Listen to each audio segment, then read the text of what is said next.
Agenda a fondo.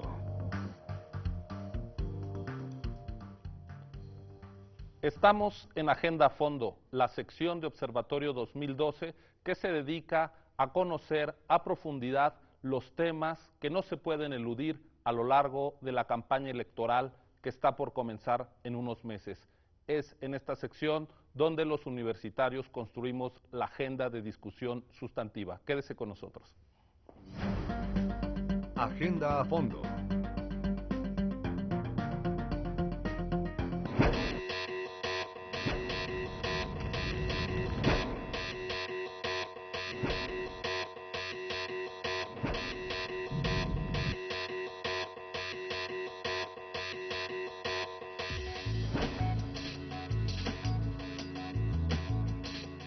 Una de las certezas que tiene la humanidad en este inicio del siglo XXI es la presencia del cambio climático a escala planetaria, por lo que se trata de uno de los mayores desafíos que han de enfrentar las actuales generaciones y las que están por venir. El cambio climático, tal como lo demuestra la evidencia científica disponible, es producto de la acción humana y, en particular, del uso de energía fósil y la emisión de gases de efecto invernadero. El cambio climático está teniendo consecuencias crecientes sobre la temperatura del planeta.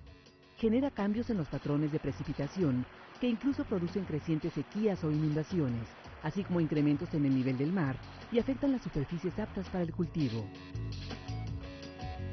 En términos sociales, debido a los efectos del cambio climático, pueden verse incrementadas las pandemias asociadas a los desastres naturales, al estrés hídrico o ausencia de agua en vastas regiones, las tensiones asociadas a la escasez alimentaria, los problemas relacionados con oleadas migratorias crecientes y, en general, la exacerbación de la inseguridad ambiental, así como el aumento de la pobreza y la desigualdad. Por su importancia, es inaceptable que el cambio climático no sea uno de los ejes centrales de la discusión sobre el desarrollo de México. Las fuerzas políticas han de comprender que en lo que se haga frente al cambio climático o se deje de hacer, se juega la viabilidad medioambiental del país, pero también la sustentabilidad de nuestra economía y, sobre todo, la sobrevivencia de la población actual y las oportunidades de las generaciones futuras.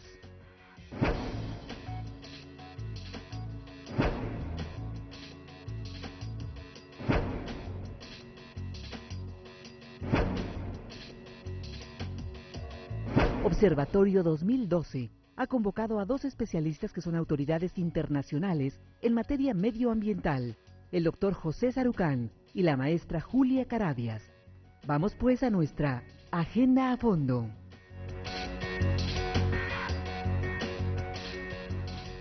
Recuerde que Observatorio 2012 está también en Facebook, en YouTube y en Twitter. Síganos en las direcciones que aparecerán a lo largo del programa en pantalla.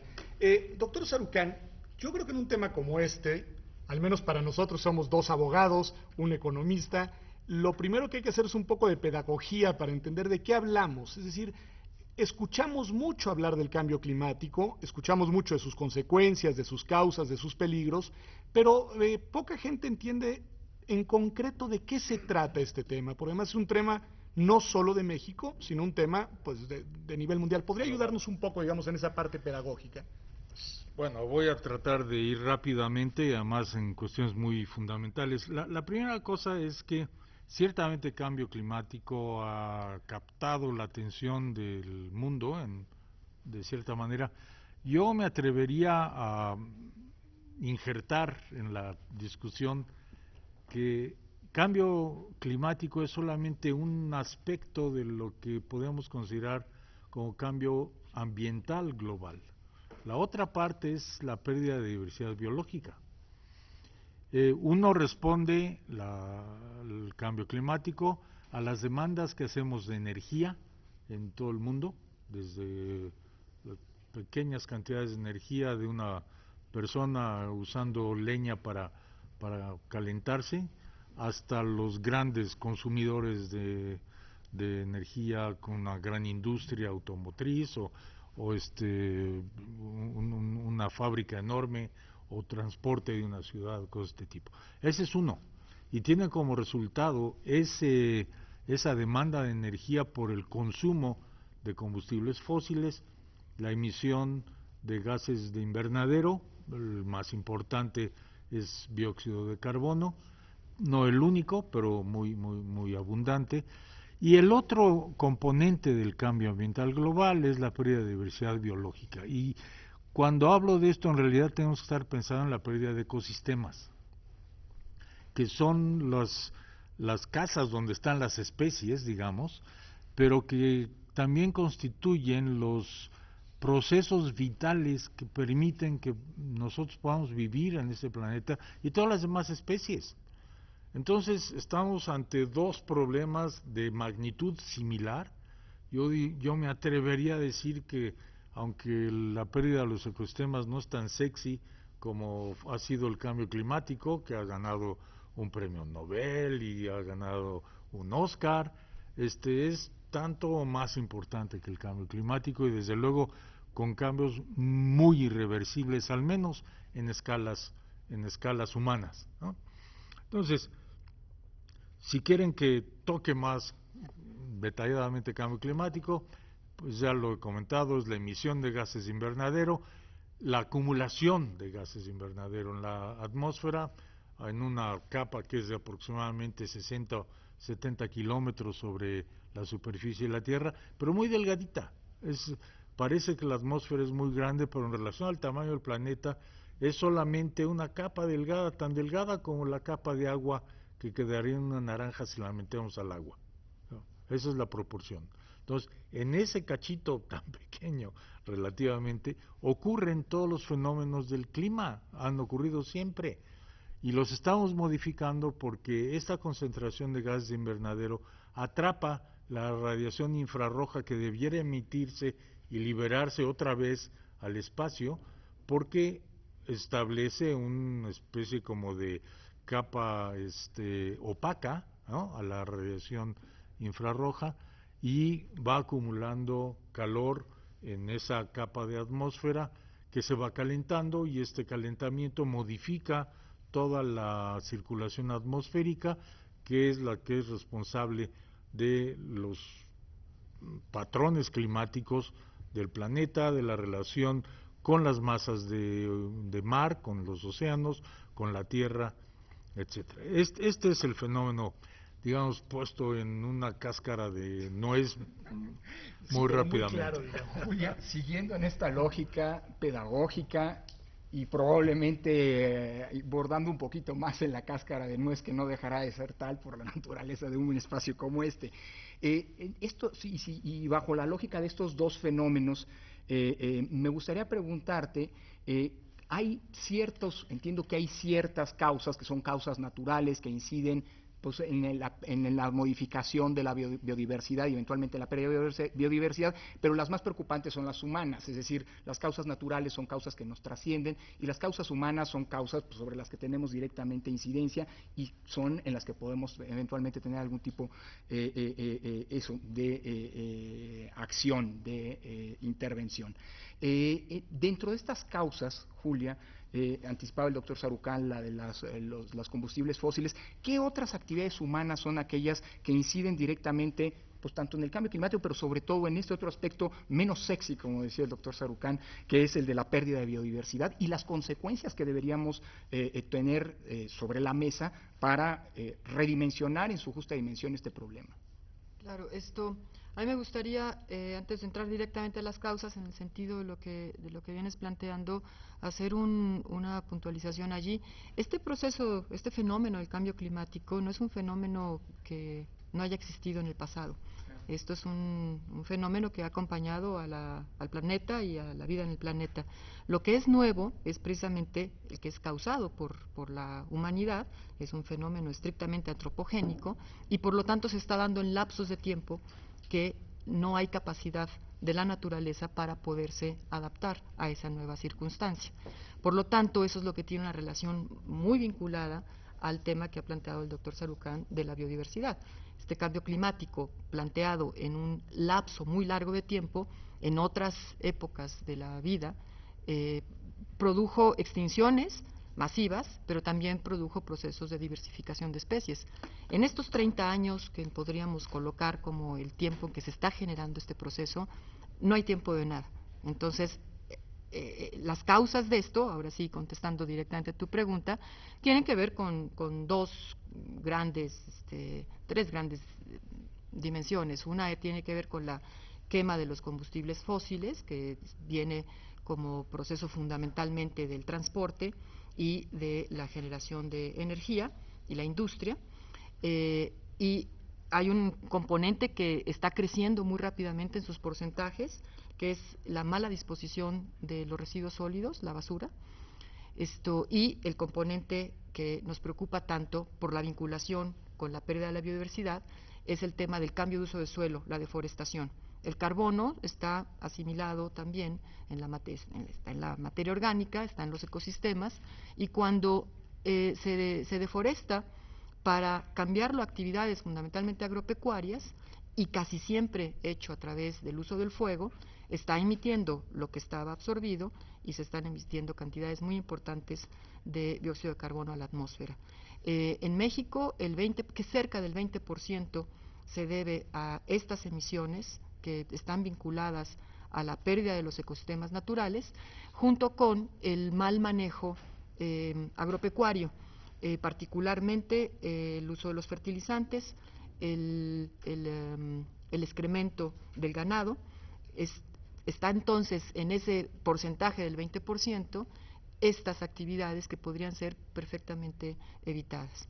Y lo interesante y lo que para nosotros ha sido pues un proceso de reflexión en todos los espacios que podemos, no solamente en la docencia que practicamos en la universidad, sino en todas las conferencias que damos, en los libros que escribimos, etcétera, es permanentemente la vinculación de este problema del cambio climático con la pérdida de la biodiversidad, lo que para nosotros son los dos grandes retos que tiene la humanidad en este siglo XXI. Estamos viendo las causas, la explicación, digamos, científica de las alteraciones que se están causando de manera muy acelerada por los patrones de producción y consumo que la humanidad ha estado desarrollando pues prácticamente desde la Revolución Industrial, pero de manera intensa desde el siglo pasado. Y quisiera que nos ayudaran ahora a aterrizar en eso, qué efectos tiene, que quizá es algo que es todavía no lo suficientemente aprendido en los dos sentidos, por la población e incluso por quien toma decisiones. Con frecuencia se dice, bueno, hay un problema con los casquetes polares, por ejemplo, pero ¿qué implica en la vida el cambio climático? ¿Qué riesgos está disparando? Bueno, algunos de ellos los estamos viendo muy tangiblemente. La incidencia de fenómenos extremos, es decir, lluvias abundantísimas y muy intensas y muy violentas generadas por huracanes que cada vez en proporción van siendo más y más fuertes.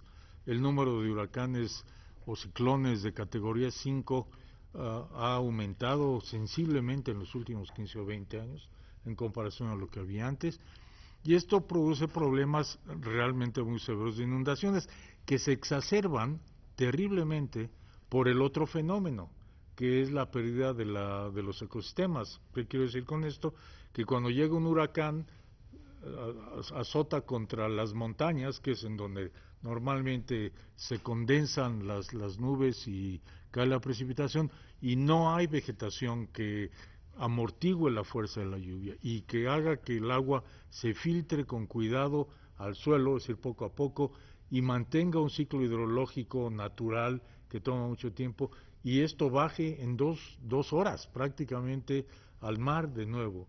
Produce problemas tan severos como los que hemos visto en Tabasco, los que hemos visto en Chiapas, Nueva Orleans. Bueno, Nueva Orleans, estaba tratando de no ir tan lejos, de pérdidas humanas, de pérdidas de infraestructura física, de carreteras, de presas, etcétera. Este es un fenómeno muy claro y no es anecdótico. Simplemente si uno ve la forma como las primas de seguros han aumentado fuertísimamente en los últimos 10 años, justamente por lo que está significando el riesgo de muchas ciudades que no están en áreas que están bien protegidas desde el punto de vista ecológico, es muy claro. Esta es la primera industria que ha reaccionado rápidamente a los efectos de cambio climático. Bueno, luego tenemos la elevación del nivel del mar, tenemos posibles cambios en la hidrodinámica de las corrientes marinas, porque están recibiendo cada vez más agua dulce, que cambia no solamente la densidad del agua, sino también el lugar y la forma como se hunden en las corrientes, etcétera. Hay enormes ejemplos de esto, las grandes sequías, por ejemplo, y algunas gentes dicen, bueno, es que esto ya pasaba antes, como decía Julia, esto no es nuevo. Ahí están las glaciaciones, eso es cambio climático. Sí, nada más que las glaciaciones ocurrían en cientos de miles o millones de años de tiempo, y esto está ocurriendo en los últimos 2 siglos, y si nos apretamos en los últimos 60 o 70 años, que es cuando ha habido la mayor actividad económica y la forma de desarrollo económico que es escogido. Hay una enorme diferencia entre las dos cosas. Sobre este tema de los efectos, usted ya lo adelantaba, hay un documental que se volvió pues un clásico en la materia y nosotros caímos en el lugar común porque fue el que elegimos, digamos, para vestir gráficamente el programa del día de hoy. Este documental dirigido por Davis Guggenheim, pero en realidad el actor conocido, digamos el personaje importante, pero no es un actor, es un actor político importante en los Estados Unidos, pero fue Al Gore, el vicepresidente y ex candidato a la presidencia. Usted conoce el documental, elegimos esta imagen de Una verdad incómoda del 2006. Agenda a fondo. I went up to the North Pole. I went under that ice cap in a nuclear submarine that surfaced through the ice like this. Since they started patrolling in 1957, they have gone under the ice and measured with their radar looking upwards to measure how thick it is, because they can only surface in areas where it's 3.5 feet thick or less. So they have kept a meticulous record, and they wouldn't release it because it was national security. I went up there in order to persuade them to release it, and they did. And here's what that record shows. Starting in 1970, there was a precipitous drop-off in the amount and extent and thickness of the Arctic ice cap. It has diminished by 40% in 40 years. And there are now 2 major studies showing that within the next 50 to 70 years, in summertime, it will be completely gone. Now, you might say, why is that a problem? And how could the Arctic ice cap actually melt so quickly? When the sun's rays hit the ice, more than 90% of it bounces off right back into space, like a mirror. But when it hits the open ocean, more than 90% of it is absorbed. And so as the surrounding water gets warmer, it speeds up the melting of the ice. Right now, the Arctic ice cap acts like a giant mirror. All the sun's rays bounce off more than 90%. It keeps the Earth cooler. But as it melts, and the open ocean receives that sun's energy instead, more than 90% is absorbed. So there is a faster buildup of heat here at the North Pole, in the Arctic Ocean, and the Arctic generally, than anywhere else on the planet. That's not good for creatures like polar bears who depend on the ice. A new scientific study shows that for the first time they're finding polar bears that have actually drowned, swimming long distances, up to 60 miles, to find the ice. And they didn't find that before. But what does it mean to us to look at a vast expanse of open water at the top of our world that used to be covered by ice? En filosofía hay esta distinción que se hace entre lo que son las calamidades y lo que son las catástrofes. Las calamidades son todos aquellos eventos que generan dolor, es decir, que causan daño a los seres humanos, pero que tienen su origen en una responsabilidad de las personas, de los seres humanos. Las catástrofes pues, son aquellos eventos naturales que no podemos controlar y que, pues de alguna manera, aunque nos lastiman, pues no podemos identificar responsables. Tengo la impresión, por lo que decían ustedes, de que este tema es una calamidad que produce catástrofes. Es decir, decías tú que es un fenómeno provocado totalmente por los seres humanos.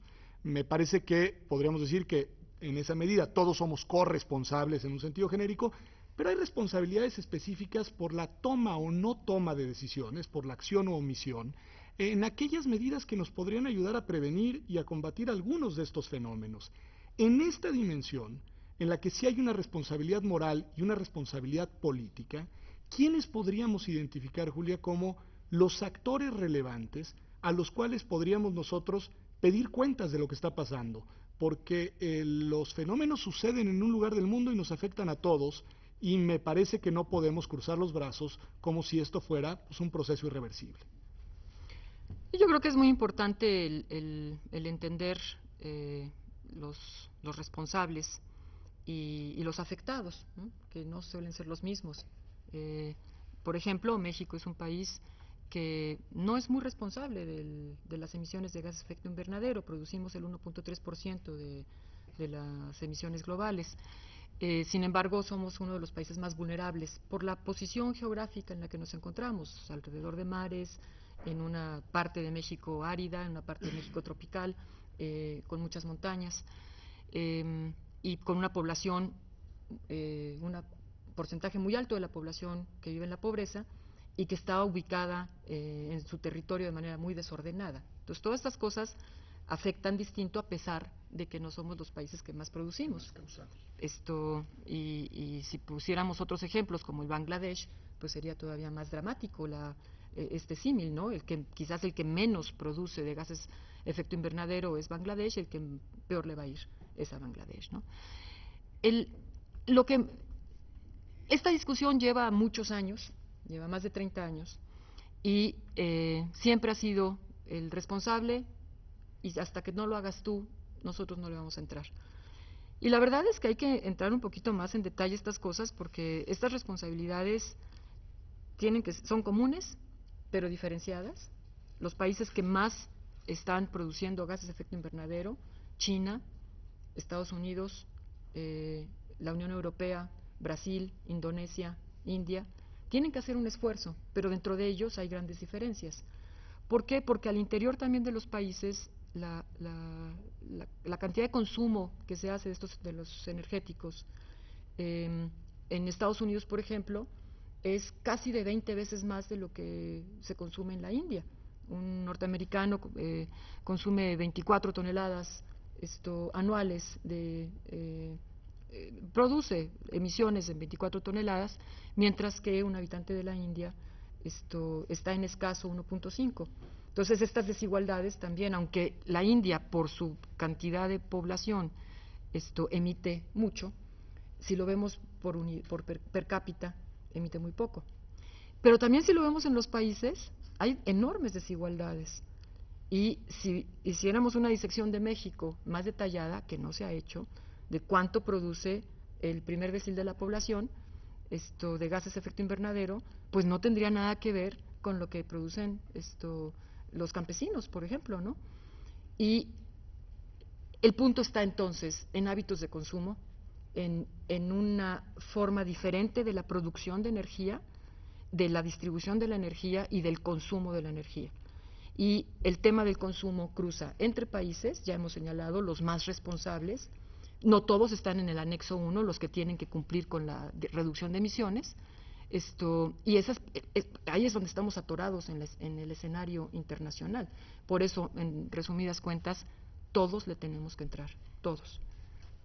Creo que sobre la mesa se han puesto varios puntos particularmente importantes en la construcción de un diagnóstico sobre el tema. Hay otros sobre los que creo que vale la pena regresar, pero hagámoslo, si les parece bien, en nuestro siguiente bloque de cara a la construcción de nuestra carta de navegación, es decir, de la ruta programática de cómo debemos enfrentar este problema, este gran tema de cara al futuro. Nosotros vamos a una breve pausa y regresamos precisamente a nuestro segmento Carta de Navegación. Quédese con nosotros.